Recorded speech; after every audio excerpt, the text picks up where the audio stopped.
मामले से मुताल्लिक अहम खबर है कि साउथ डाक की डाइनिंग टेबल आम आदमी के लिए सज गई है। हिजवेरी हाउस के दस्तरखान पर रात का खाना इस वक्त जारी है। मनाजिर आप देख सकते हैं, पुलाव है, जर्दा है और जो यहाँ पर फना गुजीन है उनकी तवाज़ो की जा रही है। हमारे रिपोर्टर आरिफ मलिक हमारे साथ मौजूद है, उनसे बात कर लेते हैं। आरिफ, इन गरीबों ने तो सोचा भी ना होगा कि वो इस शहाना अंदाज से खाना खाएंगे। कितना क्या एहसास है इनके। अमूमन तो ये रात को बैठ के यकीनन अपने घर के फर्श पे बैठ के खाना खाते होंगे, या इनके पास तो घर भी नहीं है बेचारों के पास। और आज जिस शहाना अंदाज से इन्होंने खाना खाया है, एहसास क्या है इनके?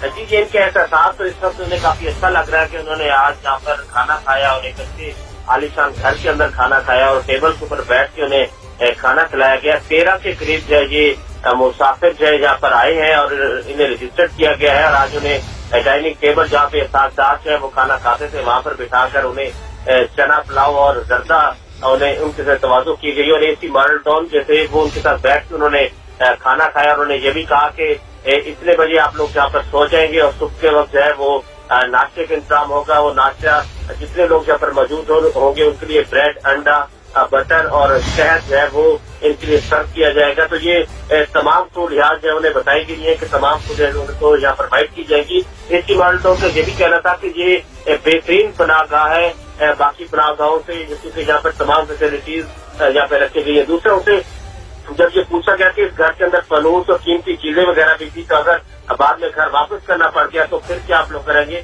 तो उनका ये कहना था कि हम इसके तमाम रेनोवेशन का ख्याल रखेंगे और घर को उसी हालत में अगर वापस किया गया तो उसी हालत में उन्हें वापस किया जाएगा। जिस हालत में उन्होंने जहाँ से उन्होंने घर लिया था उसी तरह उन्हें वापस कर दिया जाएगा और ये तमाम चीजों का ख्याल रखा जाएगा। सफाई और खाने पीने का बेहतरीन ख्याल रखा जा रहा है। ठीक, बहुत शुक्रिया आपका आरिफ।